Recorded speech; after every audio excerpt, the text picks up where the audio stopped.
Așa მოგესალმებით, ეთერშია გადაცემა რეზიუმე, სტუდიაში მუშაობს ჟურნალისტი მერაბ მეტრეველი, მოგესალმებით ჩვენს რადიო მსმენელებს, ვინც გვისმენს FM 103.9-ზე, რადიო პალიტრის ეთერი და ასევე მოგესალმებით ჩვენს ტელემაყურებლებს, ვინც გვიყურებს ტელეკომპანია პალიტრა ნიუსის ეთერით. დღეს გადაცემის პირველ ნაწილში ჩვენ დავუბრუნდებით კვლავ განათლების რეფორმას, იცით რომ ეს დიდი რეფორმა დაანონსა ხელისუფლებამ, რომელმაც გამოიწვია დიდი ნებათაღელობა და ასრთა სხვადასხვაობა და ერთ-ერთი ნაწილი, როგორც ბევრი ვარაუდობს, ამ რეფორმის შეიძლება იყოს პროფესორ მასწავლებლების შემცირება. ორი დღის წინ სიმონ ჯანაშიამ გაავრცელა ასეთი ინფორმაცია, რომ უკვე კულტურის სამინისტრომ სახელოვნებო სასწავლებლებს, მოგეხსენებათ სახელოვნებო სასწავლებლები, როგორც არის კონსერვატორია, სამხატვრო აკადემია, თეატრალური და შემდეგ უფრო კულტურის სამინისტროს სფეროა, დაუგზავნა მოთხოვნა, რომ დაიწყონ პროფესორების შემცირება, საუბარი არის რაღაც 50%-ით შემცირებაზე. ეს ინფორმაცია ჯერ ოფიციალურად დადასტურებული არ არის, თუმცა ამ თემაზე დიდი ნებათაღელობაა უკვე ამ სასწავლებლებში. ნინო ჟვანია კონსერვატორიის ასოცირებული პროფესორი იქნება ჩვენი სტუმარი და რევაზ აფხაზავა თავისუფლების მოედნის ეროვნული საბჭოს წევრი განათლების სპეციალისტი. მოგესალმებით. მადლობა გადაცემაში სტუმრობისთვის. კაპიტან ნინო, თქვენგან დავიწყებ. რა ხდება კონსერვატორიაში? რამდენად მართალია ეს ინფორმაცია? მოგესალმებით, ჯერ ერთი დიდი მადლობა მინდა დაგიხადოთ იმისთვის, რომ ამ თემას უძღვნით. ახლა ამ დროს ისეთი რთული ვითარება სამფლიოში ხანდახან მერიტება, მაგრამ ფაქტია, რომ ამ თემაზე საუბარი საჭიროა, იმიტომ რომ უგულებელყოფა ამ საკითხების გამოიწვევს განათლების სისტემის, არა მარტო საუბარი არ არის სახელოვნებო განათლებაზე, ზოგადად განათლების სისტემის დეგრადირებას, არ შემეშიდება ამ სიტყვის გამოყენება. მეც უნდა გითხრათ, რომ სიკო ჯანაშიასგან გავიგე ეს ამბავი სამწუხაროდ ჩვენ კონსერვატორიის თანამშრომლებს ეს ინფორმაცია ოფიციალური სახით არ მოგვეწოდა, თუმცა უნდა ვთქვათ, რომ ამ ინფორმაციამ, რომლის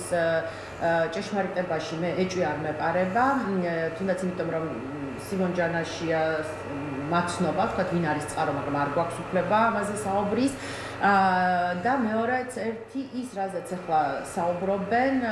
სრულ თანხმობაში, იმასთან რაც წერია საგანმანათლებლო რეფორმის კონცეფციაში, რომელიც გამოქვეყნდა რამდენიმე თვის წინ და ასევე ეს ყველაფერი იკვეთება იმ ინტერვიუებში, რომელსაც ქართული ოცნების მაღალჩინოსნები აძლევენ ამ საკითხთან მიმართებაში, ის რომ საშტატო განრიგი ასე ქვია, ეს პროფესორების შემცირებაზე კი არ არის ამ წუთში საუბარია, რომ იმ პოზიციების აკადემიური პოზიციების, ეს არის ასისტენტ ასოცირებული და სრული პროფესორების ადგილების შემცირებას ითხოვენ. რას ბუნებრივია გამოიწვევს უკვე პროფესორების შემცირებას და ამაზე ღიად საუბრობდნენ ამის საჭიროებაზე, აი როგორც კონცეფციაში, ისე ზოგადად ქართული ოცნების მაღალჩინოსნები. პრობლემა, რა თქმა უნდა, ძალიან ბევრია, იცით, მაგრამ მოდით შევჩერდეთ აი კონკრეტულად ამ საკითხზე. თუ ჩვენ ვისაუბრებთ სახელოვნებო განათლებაზე, ხო? საინტერესოა, რომ სახელოვნებო უნივერსიტეტებს კურირებს როგორც განათლების სამინისტრო, ისე კულტურის სამინისტრო და მე გუშინაც დამიცვეს ეს კითხვა, რატო დაიწყეს ჩვენგან ეს ყველაფერი და გუშინ ვერ გავეცი მაგალითად ნინ ჟიჟილაშვილს პასუხი ამაზე, მე ვიფიქრე და ალბათ იმიტომ რომ საუბარია ჯერ მხოლოდ და მხოლოდ სამ უნივერსიტეტზე და გადაწყვიტეს ალბათ მოსინჯონ, როგორ ფუნქციონირებს ეს და შემდეგ ალბათ ეს ყველაფერი ალბათ კი არა, ნამდვილად ვრცელდება უკვე მთელ უმაღლეს საგანმანათლებლო სისტემაზე. როგორც სიკო ჯანაშიამ გვაუწყა ყველას რატო მოთხოვეს 50%-ით შემცირება ამ საშტატო განრიგის, ასევე უთხრეს, რომ თუ ამას არ გააკეთებენ თვითონ უმაღლესი სასწავლებლები, სამინისტროები თვითონ მიხედავენ ამ საკითხს, მოუწევთ ჩარევა და რაც თავარია, კიდევ ერთხელ ვამბობ, ეს ინფორმაცია მე ოფიციალურად არ მომწოდებია, მაგრამ მე მივიღე ეს ინფორმაცია და ყველა ამაზე საუბრობს, რომ მე მიუხედავად იმისა, რომ მაგალითად წელს ჩვენ გავიარეთ აკადემიურმა პერსონალმა კონკურსი, რომელსაც 4 წელიწადში ერთხელ გავდივართ, სრულიად სერიოზული კონკურსი იყო. მოვიპოვეთ კვლავ ჩვენი აკადემიური წოდებები, ზაფხულში კვლავ მოგვიწევს კონკურსის გავლა, რომელსაც უკვე როგორც აი მოდის ეს ინფორმაცია, უკვე ჩაატარებს კულტურის და განათლების სამინისტრო. ეს არის, იცით, როგორ ვთქვა, ჯერ ერთი როგორ შეიძლება სამინისტრომ განსაზღვროს, რაც არ უნდა კურირებდეს, თქვათ, ამა თუ იმ სახელოვნებო უნივერსიტეტს, განსაზღვროს თვითონ რა ადგილების რაოდენობა ჭირდება ამა თუ უნივერსიტეტს იმისათვის, რომ უზრუნველყოს სწავლების მაღალი ხარისხი და მეორე ეს არის, როგორ გითხრათ, ძალიან კარგი ინტერვიუ მოვისმინე ცირა ბარამიძე თსეოს სრული პროფესორი ამბობდა, ეს არის სახელმწიფოს მხრიდან აი თვითონ არ მჯერა რას ვამბობ, სახელმწიფოს მხრიდან კონტროლზე ორიენტირებული ინტერვენცია არა მარტო საგანმანათლებლო ჩვენ გვავიწყდება, არამედ სამეცნიერო სივრცეში, იმიტომ რომ ყველა ამ უნივერსიტეტში მიმდინარეობს ასევე სამეცნიერო საქმიანობა. მთავარი მიზანი, ჩემის აზრით, ეს ალბათ ინტერპრეტაცია, კიდევ ერთხელ ვამბობ, ინფორმაციის ირგვლივ, რაც მივიღეთ, ოფიციალურად არა. მთავარი მიზანი არის, რომ პროცესს, როგორც რეფორმის პროცესს, ისე შემდეგ უკვე საგანმანათლებლო და სამეცნიერო სივრცეებს ჩამოაშორონ კრიტიკულად, ახლა შეამცირებენ ადგილებს, მერე შეამცირებენ პროფესორებს და ჩამოაშორონ კრიტიკულად მოაზროვნე, თავისუფლად მოაზროვნე ადამიანებს. ვეღარ შეერჩევენ, ვეღარ. ამაში არის საქმე, რომ რეალურად ამათმა რას თქვეს, ბოდიში დაასრულეს. არა, რა თქმა უნდა, არა, მე ვთვლი, რომ რა თქმა უნდა, ის რაც ხდებოდა აქამდე, როგორ ვთქვათ, გაათავისუფლეს მუზეუმებიდან, რაღაც ინსტიტუციებიდან ადამიანების სწორედ პოლიტიკური ნიშნით, იგივე გაგრძელდება და ძალიან მიყვარს ხშირად ხმა, რომ გონივრული ეჭვი, ვერ დადასტურებით ვერ ვთქვი, მაგრამ გონივრული ეჭვი არსებობს, რომ პოლიტიკური ნიშნით მოხდება შემდეგ უკვე პროფესორების შემცირება. თუმცა შეიძლება ერთი რაღაც თქვა და მე გადმოგცემ სიტყვას. ჩემს არაერთ კოლეგას უთხარი, თუ ავიღებთ ჩვენ პროცენტულად, აი კონსერვატორიის აკადემიური პერსონალი არის დაახლოებით 85 კაცი, ამას ემატება დაახლოებით ამდენივე მოწვეული პროფესორი. 85 კაციდან აი მე ვერ ვიტყვი, რომ არავინ არ უჭერს ხალხს ქართულ ოცნებას, ძალიან საინტერესოდ არის გადანაწილებული მოსაზრებები, ხო? ადამიანები შეიძლება ეწინააღმდეგებიან იმას, რაც ხდება საქართველოში, მაგრამ საჯაროდ ვერ საუბრობენ ამაზე. საჯაროდ ვაპროტესტებთ ამას 3-4 ადამიანი, მეტი არა, მაგრამ 3-4 ადამიანი არ ვართ 85 კაცის 50%. ეს ნიშნავს, ეს ძალიან მნიშვნელოვანია. ეს ნიშნავს, რომ აი ამ გათავისუფლებაში, წმენდაში გნებავთ მოყვებიან ისინი, ვინც ახლა ჩუმად არიან და მე ამიტომ მოუწოდებ ყველას, ისევე როგორც მე ვარ მზად ვიბრძოლო ადამიანებისთვის, რომლებმაც მეც დამაყენეს მათ შორის პროფესიონალად, იმიტომ რომ მეც კონსერვატორია დავამთავრე, მოვუწოდებ იბრძოლონ საკუთარი და საკუთარი სტუდენტების უფლებებისთვის. ხო, გასაგებია, თქვენ ამბობთ, რომ ასე ვერ მოხდება. რა თქმა უნდა, ხა რას შემდეგ როგორც განივცეს საკითხი, ხადია რომ ესე იქნება, რომ ჩვენ ამას ძალიან დიდი ხანია ვამბობთ, რომ განათლება არის ძალიან კომპლექსური და ყველას ოჯახს აქვს გარკვეულწილად ირიბიან პირდაპირ შეხება განათლებასთან და ყველა ოჯახზე, თითოეულ ჩვენ მოქალაქეზე ეს აისახება. აისახება აუცილებლად იმ პროფესურაზეც და იმ აკადემიურ პერსონალზე, რომელიც მათ შორის იყო ლოიალურად განწყობილი ან თავს იკავებდა კრიტიკისგან ამ ხელისუფლების მათაც ნამდვილად და შეიძლება მეტი წილი მათზეც გადაწყდეს ეს ყველაფერი, იმიტომ რომ ქართულ ოცნებას უკვე თავისი ამომრჩეველი მისი მხარდამჭერიც აღარ აინტერესებს, იმიტომ რომ მან იცის, რომ რეალურად გაკოტრებული არის ელექტორალური თვალსაზრისით, წაგებული აქვს არჩევნები და უკვე გადასული არის ამ არჩევნების პირდაპირ გაყალბებაზე, შესაბამისად ამომრჩეველზე აღარ მუშაობს. ამიტომ ეხა ძალაუფლების ხელში ჩაგდების მიზნით ის გადააყოლებს ამ თავის მხარდამჭერებსაც და ჩვენ ამას ვეუბნებოდით ამ ადამიანებს, განსაკუთრებით კონფორმისტებს, რომლებიც სამწუხაროდ არიან ამ სფეროებში, სახელოვნებო, საგანმანათლებლო სფეროებში არიან, რომ გონიათ, რომ აი ხა თუ ჩუმად იქნებიან, ჩაული, ხო, არა მარტო ყველგან არიან, რა თქმა უნდა, ხო, მაგრამ ნუ რაღაც გარკვეულწილად შეიძლება ითქვას, რომ თვალში საჩცემი მაინც ეს არის ხოლმე უფრო, მაგრამ ნამდვილად არაცდებათ მათ აი ეს პერიპეტიები, რომლებიც აქვს და დარჩებიან უბრალოდ მუშევრად და ჩვენ ამას ვამბობდით დიდი ხანი, რომ ხმა თავის დროზე ამოეღოთ, იმიტომ რომ საბოლოო ჯამში მართლა არ დარჩება მათი დამცველი არა. ყველას კარზე მიაკაკუნებს ეს ამბავი. ხო, ეხა, იმიტომ რომ რეალურად ჩვენ როგორც ზოგადად განათლებაში, ისე უმაღლეს განათლებაში ხედავთ, რომ ქართული ოცნება აკეთებს ყველაფერს იმისთვის, რომ ძალაუფლება შეინარჩუნოს და შეუძლია გადააყოლოს მთელი განათლების სისტემა. ხო, მაგრამ ახლა როგორც ამბობთ და ქალტონიოს და თქვენც ამბობთ, რომ თავის მომხრეების გათავისუფლებას მოუწევთ. მოუწევთ, რა თქმა უნდა, ეხლა მაგალითად არაში დაჭირდებათ არევა ეს სიტუაცია. არა, დაჭირდებათ არა, ჯერ ესეთი ბევრჯერ წაიტეხეს ხო კისერი ამაზე, რომ ის ადამიანი თუნდაც სახელმწიფო მუზეუმებიდან ხალხის გათავისუფლების დროსაც იქა ძალიან ბევრი ადამიანი ისეთი მოყვა, რომელიც ეხლა ამათი ყოველ შემთხვევაში აქტიური მოწინააღმდეგე ნამდვილად არ იყო. და ის ადამიანები მერე უკვე ბარიკადებზე დგანან დღესაც. და წარმოიდგინეთ რა და ეს ამის გამო კონფლიქტები ქონდათ შიგნით, იმიტომ რომ ის თვითონ კვლევებს აკეთებენ და იციან, მაგრამ მაშინ პრობლემური იყო ეს, იმიტომ რომ მეტნაკლებად კიდე რაღაც არჩევნების მათთვის კიდე რაღაცას მეტნაკლებად წარმოადგენდა და უნდათ ეს ელექტორალური რაღაცა მოსავლის აღება და ეხა აღარ არის ამაზე ლაპარაკი და მათ აღარ აინტერესებს ეს წვრილფეხობა, იმიტომ რომ რეალურად ძალიან ცოტა დარჩა მათი მხარდამჭერი და ეს უკვე იციან და ამიტომ ყველაფერს გააკეთებენ რომ ძალაუფლება შეინარჩუნონ. გადააყოლებენ განათლების სისტემას. აი მე რა მოდი რო თქვათ რა, აი ყველა რგოლი განათლების სისტემასთან რაც არის დაკავშირებული. აი ამ დეფორმაციით განათლების ყველა რგოლი და ყველა სუბიექტი და ყველა მონაწილე ზარალდება. მოსწავლეები, სკოლის მოსწავლეები ხო ზარალდებიან, იმიტომ რომ 12 წლის მაგივრად ფაქტიურად 10 წელზე ჩამოდის, იმიტომ რომ ეს მე-11 წელი საერთოდ გაუგებარია რა არის ეს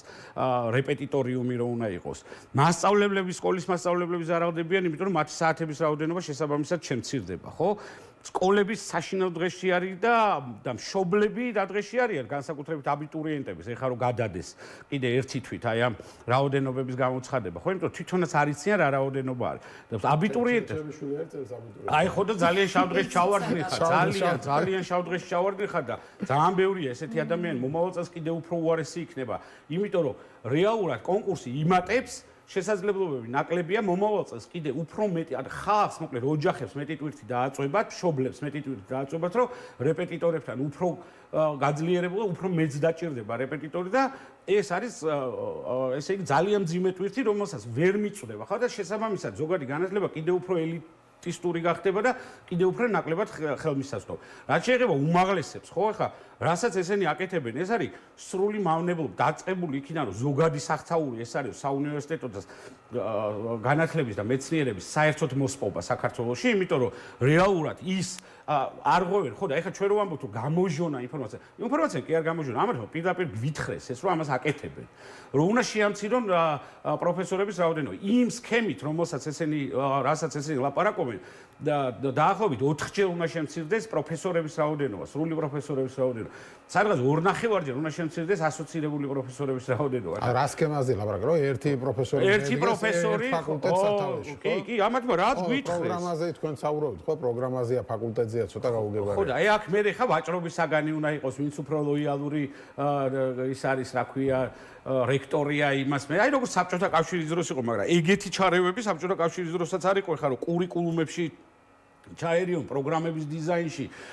აი სრული სიგ და თვითონაც ეხა იმიტომ რომ ესე აქ იმხელა პროფანაცია არის, ხო? რომ თვითონაც უკვე ისეთი ფაქტების წინაშე დგებიან, რომ ისეთი ამოცანების, რომლებიც წინასწარ მათ გათვლილი არ ქონდათ, იმიტომ რომ უვიცები არიან ამ მიმართულებით ყოველი შემთხვევისთვის მავნებლობაში ძალიან მარჯვეები არიან, მაგრამ ეს გათვლილი არ ქონდათ, რომ აი ეს ამოცანები გადასაჭრელი ექნებოდა. ეხა ვეღარ ანგარი, იმიტომ რომ აქვთ განსაზღვრული ამ ფისკალურ წელზე გათვლილი ბიუჯეტი, რომელიც არ იცვლება. ეხა ამ პლუს ამას აკლებენ ამას უცხოელი სტუდენტების შემოსავლებს და ეხა წარმოიდგინეთ ამ ფინანსურ ჩარჩოებში ამათმა უნდა დათვალონ ეხა ეს პროფესორები, რაოდენობები, მიმართულებები, სადრად არჩება და ეს მარტივი სამუშაო კი არ არის. მაგიტო არის რომ ვერ გამოაცხადეს თებერვალს დასაწყისში უნდა გამოეცხადებინათ, ეხა ხო და ეხა თებერვლის დასაწყისში და ეხა მარტში გადადეს. იმიტომ რომ არიციან ამათმა რა უნდა გააკეთონ და ისეთ შარში გაყვეს თავი, რომ ძალიან მნიშვნელოვანია რომ ეს რა ვიცი, ეხა მე უბრალოდ სფეროს გულშემატკივრობ. და პოლიტიკაშიც ეხლა ჩვენ მე განათლების სფეროდან მოვედი და ჩემთვის პოლიტიკური ამოცანა, პოლიტიკა არის ჩემთვის ინსტრუმენტი, ამ შემთხვევაში სხვა ინსტრუმენტი აღარ დამიტოვეს, რომ მე სფეროს გულშემატკივრო, თორე აი რაღაცა დაწმენდილად რაღაცნაირი ცუდი პოლიტიკოსი რო ვიყო, უნდა გამხარებოდა, იმიტომ ეს ყველაფერი, იმიტომ რომ ეს მათ კიდე უფრო უზრდის ამ ეგრეთ წოდებული ხელისუფლების უკმაყოფილო ადამიანების რიცხვს. მაგრამ ეს არ არის ჩემთვის სასიხარულო, იმიტომ რომ ისეთ შეუქცევად ზიანს აყენებენ ესენი ამ სფეროს, მართლა ნაკოწიწებ და ძლივს რაღაცნაირად განსაკუთრებით უმაღლეს განათლებაში და განსაკუთრებით იმ უნივერსიტეტებში, რომელსაც გამორჩეულად ერჩიან, გვაქვს რაღაცა წინსვლა, ცხადია, ძალიან ბევრი პრობლემა გვაქვს ზოგადად განათლებაში, იმაში, რა ქვია, საუნივერსიტეტო განათლებაში და ამათმა გადაწყვიტეს, რომ ქლიანად პრობლემას კი არ უყურნაოთ, ქლიანად გააუქმონ. აი ზოგადად განათლების კონცეფცია წარმოიდგინეთ რა ხდება ბავშვებს სკოლები არა აქვს ჩიმშილი არის სკოლაში მასწავლებლის პროფესიული განვითარება არ ხდება და ზოგადად დეფიციტი ხდება უკვე მასწავლებლების ძალიან სერიოზული ზუსტდასაბრუნების მეტყველო საგნებში და ასე მოკლედ უამრავი პრობლემა რაც ვიცით ყველამ ხო ხა არ ჭირდება ამას ძალიან დიდი ექსპერტობა განათლების და ამ დროს გვეუბნებიან რომ სკოლის ფორმები უნდა შემოიღონ. აი ხა რამდენად არაადეკვატურები არიან წარმოიდგინეთ. ეს სკოლის ფორმები არის დამატებითი ტვირთი როგორც სახელმწიფოსთვის, ისე ოჯახებისთვის, იმიტომ რომ ეკაი ერთხელ ჯერა და უფასოდ რომ მოგცემენ, ხა დაწყებით კლასში ერთი შარვალი ეყოფა იმ ბავშვს ხო რომ არ გაარეცხოს და არ გაეხეს უნდა და კიდე დამატებით მაინც კომპლექტები ხო ჭირდება, რაც ძალიან გაცილებით ზვირი ხის. და ტანსაცმელზე დღეს ახლა ხელმისაწვდომობა საკმაოდ იაფიხებს, ხო ტანსაცმელი შეიძლება მეორე ტანსაცმელი არის ძალიან ხელმისაწვდომი და ძალიან კაი ხარისხის მათ შორის და ასე. რატომღაც ახლა ეს გამოარჩიეს, როცა ბავშვებს გული მისდით შიმშილობისგან სკოლებში და შემწეობის მიმღებები არიან. ამ დროს ადამიანები გველაპარაკებიან სკოლის ფორმებზე, ხახნო რა არაადეკვატურები არიან და იგივენაირად ხდება უმაღლეს სასწავლებლებთან მიმართებაშიც. აი გუშინ ვამბობდი და ეხლა დღესაც უნდა გავიმეორო. აი მე ვერ წარმოვიდგენდი რომ საქართველოს არ აფეთქდებოდა იმ შემთხვევაში რომ ვინმეს ეთქვა ან გინდა წინამთავრობის დროს ან რა ვიცი 5 წლის წინ ან რა ვიცი ცოტა ხნის წინ ვინმეს ეთქვა რომ ჩვენ უნდა უმაღლეს უნივერსიტეტების შენობები გავყიდოთ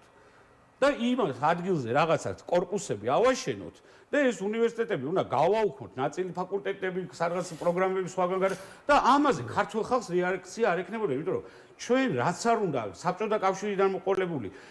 სულ ვიყავით ეს განათლება ჩვენთვის მაინც პრიორიტეტი იყო. ფულს ვიხდიდით თუ ქთამს ვიძლეოდით თუ რა ვიცი უგროვებთ ოჯახები განათლება რა დიპლომია. ხო, დიპლომი, მაგრამ მაინც ეხა იმ შემთხვევაში უკვე დამახინჯებული იყო ეს, მაგრამ მაინც ეს შინაგანად არის, რომ განათლებულობა, განათლება და ვაკე რატო გახდა, ხო, პრესტიჟული უბანი. თბილისის ყველაზე პრესტიჟული უბანი არის ვაკე, იმიტომ რომ იყო საუნივერსიტეტო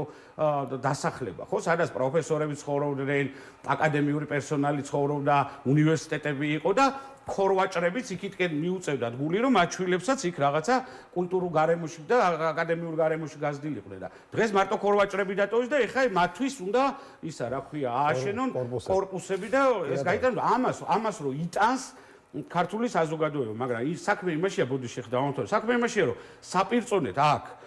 ისე გააზავეს ეს ყველაფერი იმაში რომ წამლავენ, თავპირს გვალეწავენ, უკანონოდ ახალგაზრდებს აპატიმრებენ, აი კატასტროფებს აკეთებენ რომ ხვდებით აი ეს ცოტა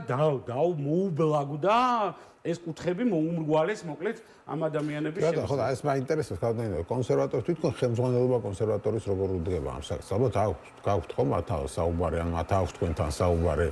როგორ უყურებენ, როგორ აფასებენ ამ განათლების რეფორმას? აი კონკრეტულად ამ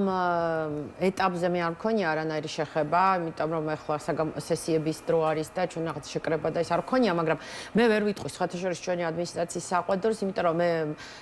როგორც ხედავდა მჯერა, იცით, იქ რექტორიც, პრორექტორიც, ხარისხიც ყველა არის თბილისის კონსერვატორის კურსდამთავრებული, რომელსაც ძალიან კარგად ესმის, როგორც აი პროგრამების მნიშვნელობა, რა პროგრამასაც ჩვენ ვსთავაზობთ სტუდენტებს, ისე იმ პროფესორის მნიშვნელობა რომელიც ასწავლის ამ მიმართულებებზე, ხო? ჩვენ ძალიან კარგად გვესმის, მაგალითად სპეციალური ფორტეპიანოს მიმართულებაზე 4 პროფესორი რო ყავს, რატომ არის ეს 4 ადამიანი პროფესორი და რამდენად დიდი ერთის მხრივ უნამუსობა და მეორეს მხრივ უბრალოდ არაპროფესიონალური გადაწყვეტილება იქნება, რომელიმე მათგანს წავართვათ წლების გამოცდილების და ძალიან მძიმე შრომის შედეგად მიღებული ეს წოდებები. ამიტომ მე იცით როგორ გითხრათ, შეიძლება ცოტა ოპტიმისტი ადამიანი ვარ, იდეალისტი ადამიანი ვარ, მაგრამ ჯერა, აი მართლა ჯერა და რაღაც საბაბიც მაქვს, საფუძველიც მაქვს ამ რწმენის, რომ ადმინისტრაცია შეეცდება, რაც შეიძლება ყველაფერი გააკეთოს. მე თვითონ ვიყავ ადმინისტრაციის ნაწილი. 5 წლის განმავლობაში საშემსრულებლო ფაკულტეტის დეკანი და ძალიან კარგად მესმის აი ეს პასუხისმგებლობა, რომელიც აწევთ ამჯერად მხრებზე და ძალიან დიდი იმედი მაქვს, რომ შეეცდებიან, შეეწინააღმდეგონ ყოველ შემთხვევაში ამ პროცესებს და გააკეთონ ყველაფერი, რაც ხელმწიფებათ იმისათვის, რომ კონსერვატორია კონკრეტულად რაც შეიძლება ნაკლებად დაზიანებული გამოვიდეს ამ პროცესისგან. მაგრამ ეს რა თქმა უნდა ძალიან ძნელი იქნება იმ საერთო პოლიტიკური ვითარების ფონზე. სხვათა შორის მიმდინარეობს, იცით, საინტერესოს ჯაბაასი რამდენად უნდა იყოს პროტესტი საგანმანათლებლო სივრცეში მიმდინარე მოვლენების მიმართ პოლიტიკური, იმიტომ რომ და ეს ძალიან საინტერესო შეკითხვაა. მე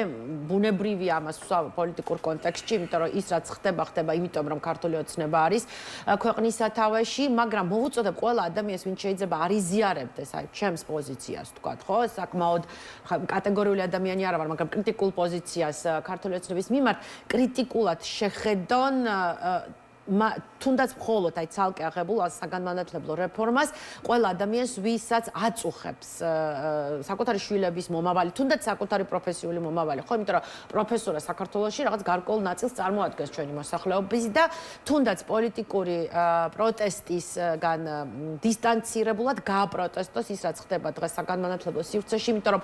პროტესტი ამ შემთხვევაში ძალიან მნიშვნელოვანია ამ სივრცის გადარჩენისთვის. მე როგორც ხვდები სამ პირადად არ შეეხებათ და მათ არ გაუშვებენ, მგონი ყველა თუნდაც აი ამან მისცეთ გამბედაობა, არ იქნება ეს ცუდი. მე სხვათა შორის არ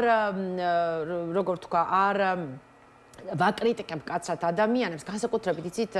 უფროსი თაობის წარმომადგენლებს, რომელმაც ცხოვრების დიდი ნაწილი აი საბჭოთა წნეხის ქვეშ გაატარეს, მათ სხვანაირად, ხო, მათ სხვანაირი მენტალიტეტი აქვს, რომელსაც ასევე პატივცემთ, რომ უნდა გადარჩენილიყავი. ძალიან მძიმე პერიოდი იყო და ძალიან გულწრფელად ვამბობ ამას და მესმის, როდესაც ადამიანი თავს იკავებს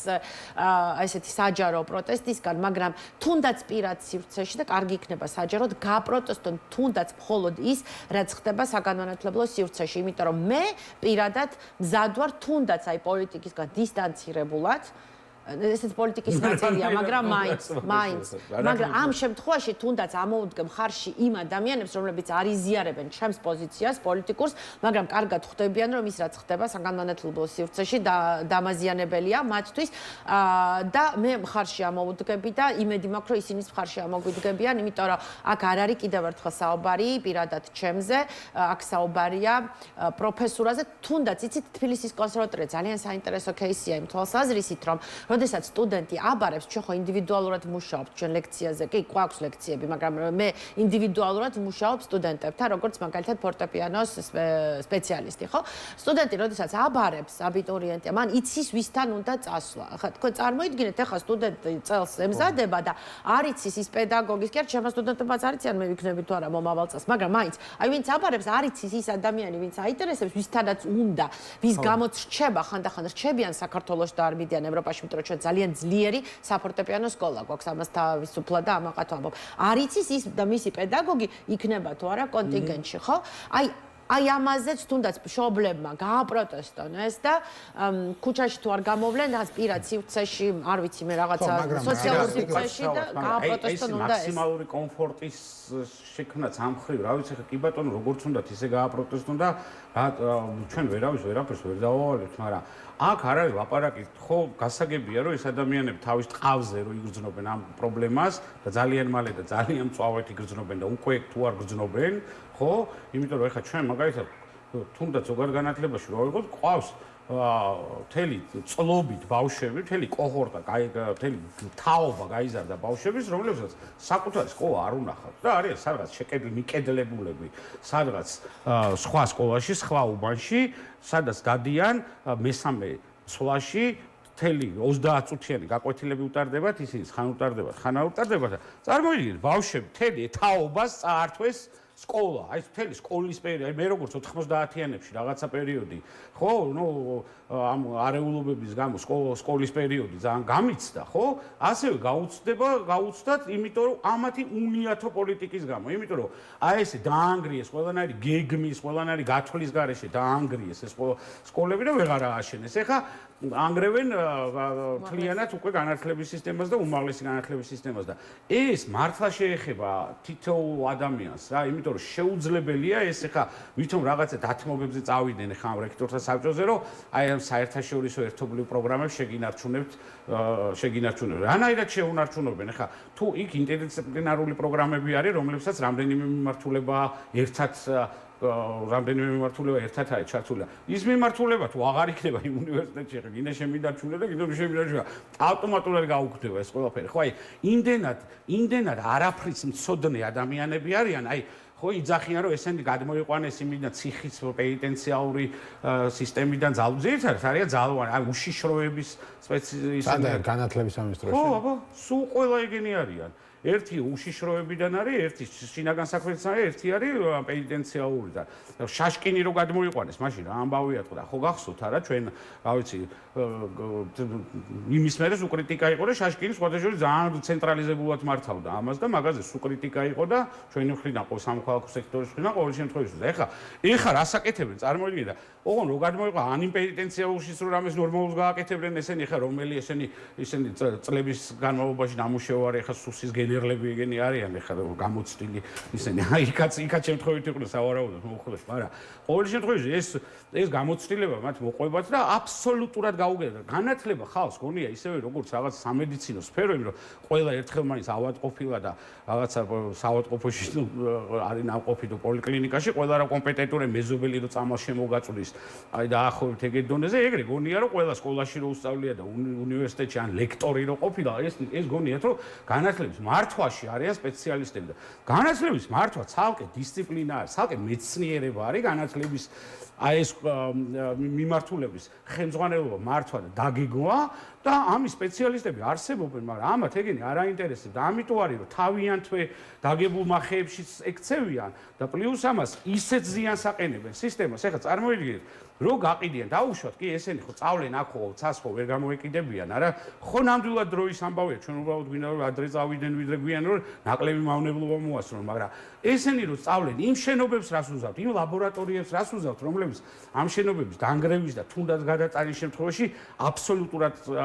გამოუდეგარი გახდება აი რას უზავთ იმ პროფესორებს რომლებიც დაადებენ თავს კაცო და ეხლა რო ეუბნები რომ ძლივს მოგიყვანია ეს პროფესორი მოგიტყუებია ამ უნივერსიტეტში იმ რაღაცა კაპიკებზე რომლებსაც რეალურად ეხლა ის პროფესორები იღებენ ეხლა ხო უნდა ვთქვათ რომ ეხლა არ არის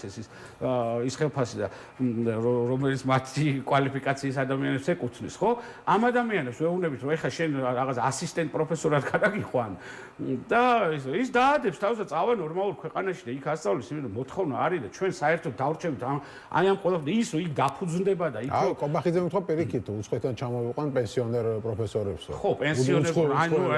ხო და ეს კაცი რაღაცა ეხა მის ტვინში რაღაცა პათოლოგიური ხო ნუ ეს სიგიჟეები რო ტრიალებს მის გონებაში ეხა ეს სახელმწიფო ამაზე ვერ იქნება აგებული და ის ადამიანები რომლებიც თავს იკავებენ ეხა და გონიათ რომ არაფერი არ მოხდება და რაღაცნაირად ეს მავნებლობა რაღაცნაირად ჩაივლის უშედეგოდ ესე არ მოხდება ეს ჩვენ შვილებზე გადაწყდება ჩვენს მომავალთაობაზე და ამ საზოგადოებაზე ხო ამ ადამიანებმა ვერ მოახერხეს ვერც საგარეო პოლიტიკა ვერც საშინაო პოლიტიკა ვერც რა ვიცი სიღარიბის დაძლევა ვერც ინფლაციის შეჩერება კატასტროფა ხდება ყველა მიმართულებით ხო ჯარი დაანგრიეს რა ვიცი რა რომელი მიმართულება გინდათ რომ სადაც აი ესენი გაჭაჭანდნენ ყველაფერი მოაოხრეს და ეს არის ეხა განათლების ჯერი ბიზნესსაც მიადგენენ სულ ვიძახდი რომ ბიზნესის ჯერი დადგება აუცილებლად ეს ბიზნესის ჯერი მათ მერე დადგება რომ კარგად რომ ესე მოსუფთავდება მათ შორის მედია სივრცეც აუცილებლად და ეხა ნუ აგეს სუსი მიუჩინეს ბიზნესს რომ ვითომ ეხა ბიზნესი რაღაცა ჩუმად იმაშובה ფასებს ზრდის და ის ეკონომიკა არა და ყვავის ჩვენთან ისა რა ქვია კოლცენტრების ეკონომიკა და ეს ნუ ახლა სიგიჟეზე არის ლაპარაკი და იგივე მოხდება უნივერსიტეტებში ეხლა ვითომ უფასო იქნება რომ იძახიან ხო აი ამ უფასოზე ეხლა მაგიტო გადადეს რომ ანგარიშობენ არ გამოსდით ეხლა ეს ამბავი მაშინ იმიტომ რომ აქ არსებული შემოსაზღვრული თანხები და ეს სტუდენტების რაოდენობა უნდა მოარგონ ამას და ის დამატებით შემოსავლები ჩაუხსნეს უნივერსიტეტებს ეს ერთი ფაკულტეტი ერთი ქალაქი თვითონაც ვერ გაიგეს რა არის ჯერ ფაკულტეტი რა არის პროგრამა რა არის მიმართულება რა არის მაგებში ვერ ეკვევიან თვითონაც და ეხლა შეხედან და ანგარიშობენ რომ რაღაცნაირად მოარგონ და ამ ფულს ესენი თუ მოარგებენ სტუდენტების რაოდენობა კარდინალურად შემცირდება გასაგებია ხო ნუ ჯერ კიდევ ბევრი რამ გაურკვევლებს აწყობთ ეს შემცირება და ამას ჩვენ კი არ ვუკეთებთ ინტერპრეტირებას განაცხადეს აი გახსოვთ ალბათ ბატონიოვსკის ინტერვიუ ხო სადაც ამბობს რომ აი ჭირდებათ მუშახელი რომელიც მაგათად ბოთლის ბერავი და სხვათა შორის ორი რამ აღმოვაჩინე მე მეგონა რომ ბოთლს აპარატები ბერავენ არ მეგონა თუ ადამიანებს და თან ასე იაფად და მეორე თავარი აღმოვაჩინე რომ ბოთლის ბერავის ხელფასი მაქვს დაახლოებით კონსერვატორიის ასოცირებულ პროფესორს არავითარ შემთხვევაში არა ვარ წინააღმდეგი მე რა თქმა უნდა ადამიანების რომლებიც შრომობენ ფიზიკურად, მაგრამ მთელი მსოფლიო მაშინ როდესაც გადაასულია იმაზე რომ რაც შეიძლება მეტი შესაძლებლობა მისცეს ადამიანს განათლების მისაღებად და ასეთი სამუშაო შეასრულებინოს მართლა ტექნოლოგიების გამოყენებით და გაუადვილოს ადამიანს ჩვენ ბოთლის მბერავების ეს არ არის ხუმრობა სხვა შეს კი ხუმრობ მაგრამ ბოთლის მბერავების თაობების აღზრდას ვემსახურებით და იმის საგანმანათლებლო სისტემის დანგრევის ხარჯზე გავბერათ რომელიც გაგვიჩნდება მაგრამ ერთ უბრალოდ ერთ რეპლიკას ვიტყვი ძალიან გამოჭამი თქვენ რას თქვით რომ ჯერ ბევრი რამე გაურკვეველი არაფერი გაურკვეველი არ არის რაც გვითხრეს იმას აკეთებენ და ამას სულიან გზადაგზავ იმიტომ რომ არ გამოსდით რაღაცები მაგრამ ის მავნებლობა მაინც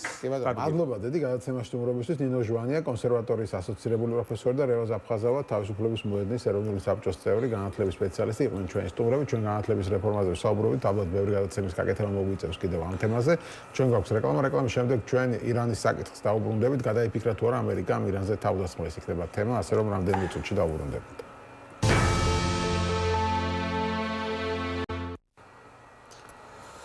Așa ჩვენ დავბრუნდით ეთერში ეს კარგი ამბავია ასე ეხმაურება აშშ-ის პრეზიდენტი დონალდ ტრამპი მედიაში გავრცელებული ინფორმაციას იმის შესახებ რომ ირანის საპროტესტო აქციებზე დაკავებულ 26 წლის დემონსტრანტს ერფან სოლტანის სიკვდილით აღარ დასჯის დონალდ ტრამპმა სოციალურ ქსელში Fox News-ის ციტრება მოახდინა თუმცა კონკრეტული სტატიის ბმული არ გაუზიარებია პრეზიდენტ ტრამპის გაფრთხილების შემდეგ ირანელ დემონსტრანტებს სიკვდილით აღარ დასჯიან ასევე სხვებსაც ეს კარგი ამბავია იმედია ასე გაგრძელდებაო განაცხადა ტრამპმა მანამდე გააკეთა ამ თემაზე მან კომენტარი და თქვა გითხრეს რომ ირანში კვლელობები და სიკვდილით დასჯა შეწყდა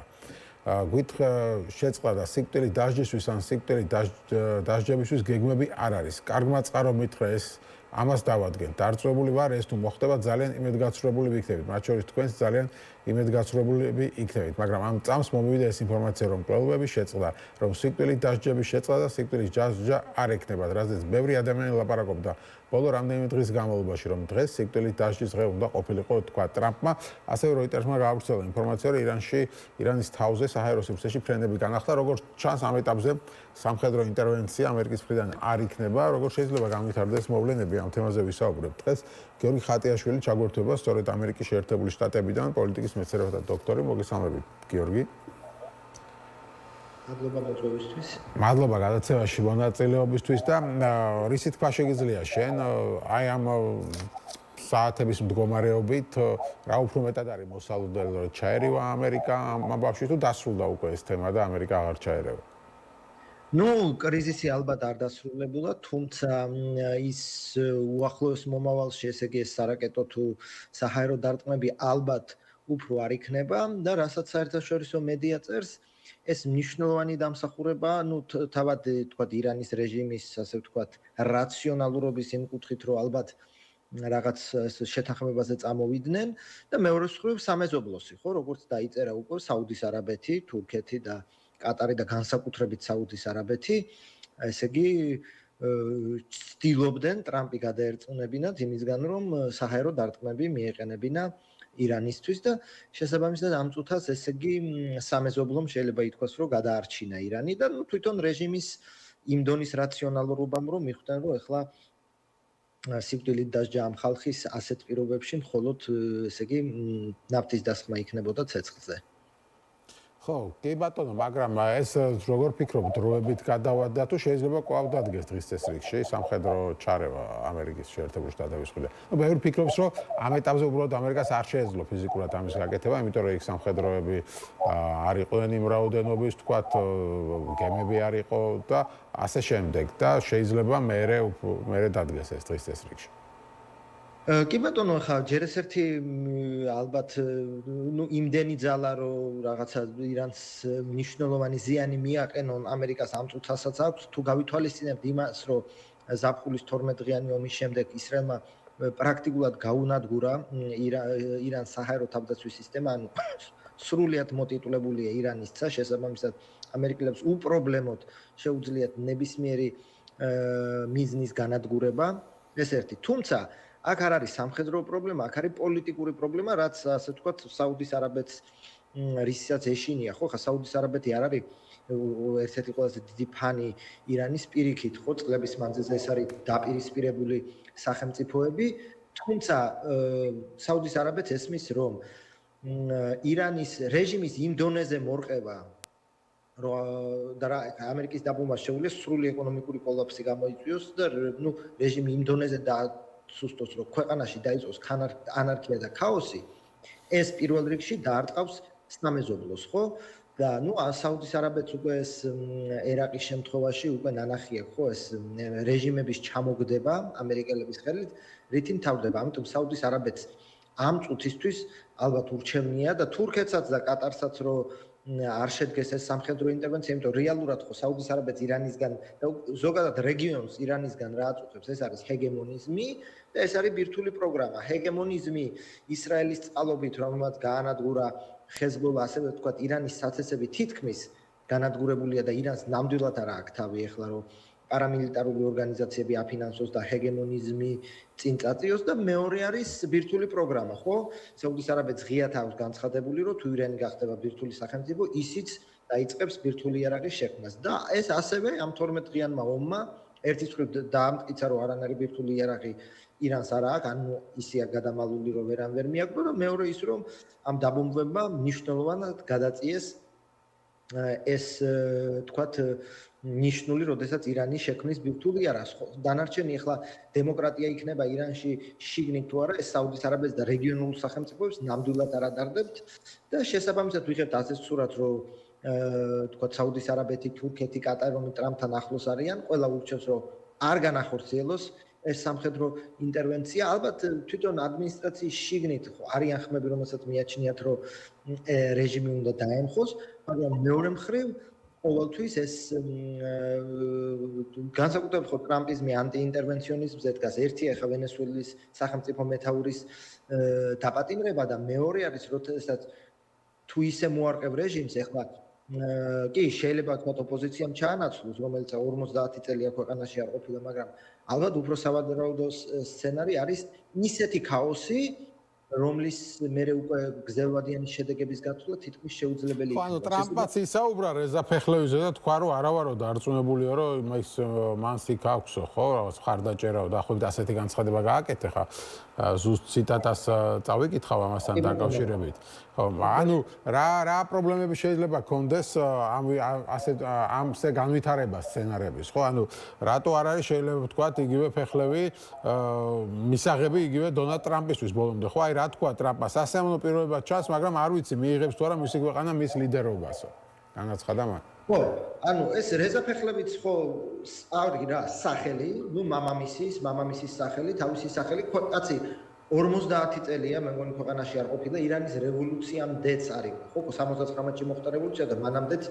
ტეხასში სწავლობდა. და კი ბატონო, პრესა და ემიგრანტული წრეების ნაწილი მხარს უჭერს, მაგრამ ახლა რეალური მხარდაჭერა ქვეყნის შიგნით ეს ჯერ არავის არ გაუზომია და მეორე ძალიან საფუოა, რომ ახლა ამ კაცმა მხარდაჭერაზე ხო არ არის, მეორე დაიჭიროს ქვეყანა, ახლა რეჟიმი ჩამოუყდა ერთია და მეორე ახლა რეზაფეხლებს რო დასვავ შეძლებს თუ არა, რომ მან მართოს ეს ქვეყანა და ეს მართებული ეჭვები აქვს ტრამპს და იგივე ეჭვებს სხვათა შორის ხო ვენესუელაშიც იგივე განხორციელდა. რა მოხდა, რომ თქვათ დაიჭირეს მადურო და დელსი როდრიგეს აუხსნეს, რომ ან მოიქცევი ისე როგორც ჩვენ გვინდა, ან ხო ხედავ რაც მოხდება. მაგრამ არ მოხდა გათვლა, რომ თქვათ და ის გონსალესი ან კორინა მაჩადო დავსვათ ან ჯერჯერობით მაინც. რატომ? იმიტომ რომ იქაც იგივე გათვლაა, რომ ეს თლიანად ბოლივარიანული ელიტის განადგურება გამოიწვევდა ქვეყანაში იმაზე დიდ ქაოსს, ვიდრე ახლა ვენესუელა და იმაზე უამართავს სიტუაციას. ანუ რა ხდება? ამერიკელები ასევე თავისი გამოცდილებით სწავლობენ, ხო? ინტერვენციები როდესაც მთლიანად ანადგურებ რეჟიმს, ელიტას, სამხედრო საპოლიციო ხელმძღვანელობას, რეალურად მერე გაცილებით დიდ ქაოსს იწვევს და უკვე ყველათვის ცხადია, რომ ერთ და ორ დღეში დემოკრატია ვერ და არ მყარდება, ხო? ხა დემოკრატია არის მუდმივი პროცესი და უკვე 250 წლოვანი დემოკრატიის ქვეყნებსაც რაღაც პრობლემები ექნება და ესე უცებ ხა დაბომბვებით და რაღაცა იქ ჩამოგდებით უცებ ირანში დემოკრატიის დამყარება, ეს ხა ჯერ ტრამპს არ შეერა, მეორე მაინდა-მაინც დიდი სურვილიც ალბათ არა აქვს. ხო, ნუ ეგ საინტერესოა, რისი სურვილი აქვს ტრამპს და ზოგადად იგივე ვენესუელასთან დაკავშირებით, იქნება თუ ირანთან დაკავშირებით, იმიტომ რომ ბევრ ადამიანს ჰქონდა იმედი, რომ შეიძლება რაღაც დემოკრატიამ გაიმარჯვოს, ხო, იქაც და აქაც, მაგრამ ნუ ფაქტია, რომ ჯერჯერობით ასე არ ხდება და ხა დემოკრატია ამ ქვეყნებში ტრამპს დიდად არ ადარდებს, როგორც ჩანს, ხო. ხო, ნუ ვენესუელა მრავალშრიანია. ერთის მხრივ ახლა შიდა პოლიტიკური განზომილება არჩევნებია 2026-ში და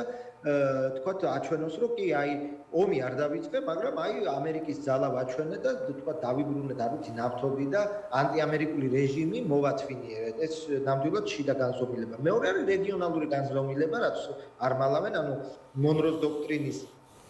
განახლება და რეგიონალური ჰეგემონიის გაძლიერება და სიგნალი სხვა რეჟიმებს. როგორც არის ნიკარაგუა, კუბა, რომ წესიერად მოიქეცით, ან თქვენც იგივე ბედი გელოდებათ. ხო? და ნუ ეკონომიკური განზომილება, რომელსაც ასევე არ მალავს, ეს არის ნავთობი, თუმცა ეს ნავთობიც ისეთი საკითხია, ხო, როგორც ვენესუელას აქვს უმძიმესი ნავთობი, მისი მოპოვება, გადამუშავება, მილებში გაშვება ძალიან რთულია და როგორც იმ ნავთობ კორპორაციებთან შეხვედრის დროს გაირკვა, არც ისეთი თქვათ არ ჩქარობენ ნავთობ კორპორაციები ვენესუელაში შესვლას, მაგრამ ამის მიღება რა თქმა უნდა, ანუ ანტიამერიკული რეჟიმი მოათვინიერეს, კუბას შეუწყვიტეს ნავთობის მიწოდება, ხო, მეორე ანტიამერიკული რეჟიმი დასავლეთ ნახევარსფეროში და პირდაპირ დაწერეს, ხო, რომ დაწერა დონალდ ტრამპმა, რომ კუბა ან ეხლა რაღაცა წამოვა შეთანხმებაზე ჩვენთან, ან უარესი ელოდება. შესაბამისად, ამ კუთხით ესე თქვათ მრავალი განზომილებიანი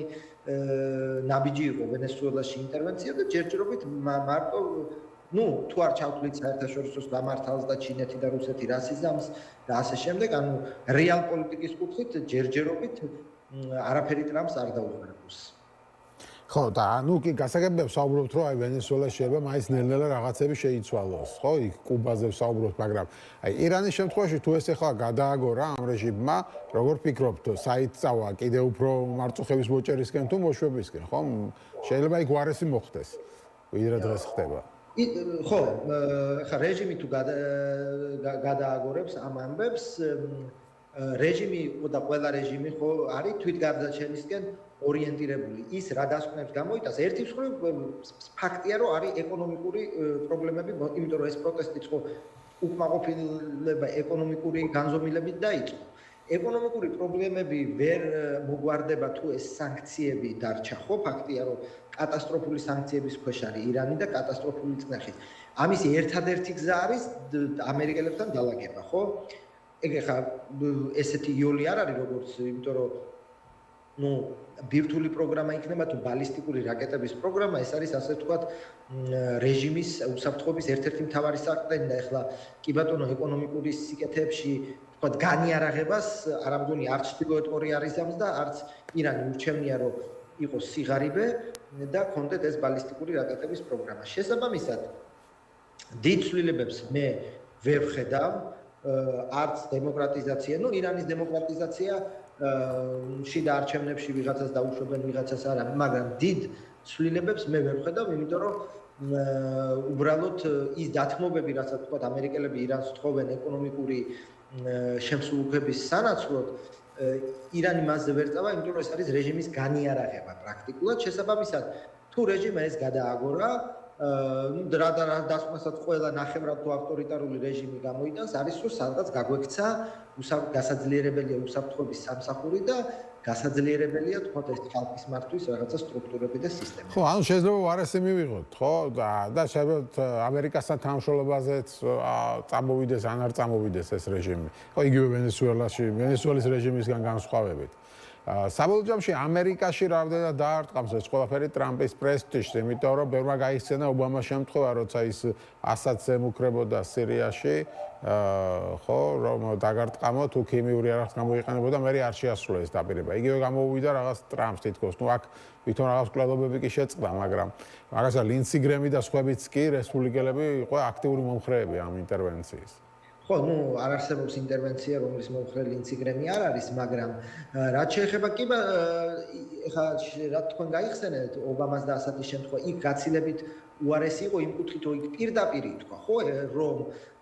თუ ასადი ქიმიური არაღას გამოიყენებს, ჩვენ საპასუხო ზომებს განმახორციელებთ, მე დაბომბამდეც მივიდა, მე იორჭოფა ობამამ, არასოდეს ობამას ეს დაბომბა არ უნდა და მიაჩნდა, რომ მასზე წნეხი იყო და საბოლოოდ კი ბატონო ის იზარალა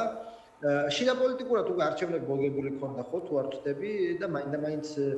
ამ საკითხმა შიდა პოლიტიკურად არ დააზარალა პიროვნულად. რაც შეეხება ახლა ტრამპის საკითხს, ეს ესეთი მნიშვნელოვანი იმ კუთხით არ არის, რომ ესე პირდაპირ არის, ნუ უпростоრეთ ახლა ტრამპის პირად სოციალურ ქსელში ითქვა, მაგრამ ნუ ხო ჩვენ შეჩეული ვართ, ხო? მუქარებს, ორ კვირაში ომების დასრულებას და ასე შემდეგ და ასე შემდეგ, ასე რომ ანუ ამ კუთხით არ ამგონია ვინმეზე დიდი გავლენა იქონიოს და რეალურად ინტერვენციის მომხრეებიც უნდა დაფიქრდნენ, რომ კი ბატონო, კიდევ ერთხელ, ხო, სამხედრო თავალსაზრისით თუ მოაბილიზებს ყველაფერს ამერიკის შეერთებული შტატები, არც ისე რთულია, ხო, ირანის ასე ვთქვათ, ინფრასტრუქტურის განადგურება, ქვეყნის სრულ ქაოსში მოქცევა, ენერგეტიკის განადგურება, ავიცი წყლის ფილტრაციის სადგურების განადგურება, პორტების განადგურება, სრული ეკონომიკური კოლაფსი, რეჟიმის ინფრასტრუქტურის განადგურება, რომელიც ადრე თუ გვიან ალბათ რეჟიმის ვთქვათ დამხობა შეიძლება მოყვეს, მაგრამ მერე რა ხდება, ხო, არის ეს კითხვა, რომელიც ალბათ აფერხებს ამერიკელებსაც და შეიძლება ისრაელსაც. ხო, აი მერე რა ხდება, თორე კი ბატონო, გაანადგურა და 80 მილიონიანი ქვეყანა იმაზე დიდ ქაოსში მოაქცია, ვიდრე დღეს არის. აი მერე რა ხდება, ხო? ნუ ერთი პასუხია, რომ მერე რეზაფეხლები თუ რაღაც ემიგრაცია თუ რაღაცა დემოკრატიული აღორძინება, მაგრამ ეს ძალიან სათუაა, ხო? ხა ქვეყანას როცა ყველაფერს გამონადგურებ, იქ დემოკრატია ძალიან ისეთი საერთო რომ დემოკრატია აღმოცენდეს. უფრო არის რომ ქაოსი და ამ ქაოსით უკარგებლებს ისე ყველაზე რადიკალური, ყველაზე უფრო კრიმინალური და ყველაზე უფრო ასე ვთქვათ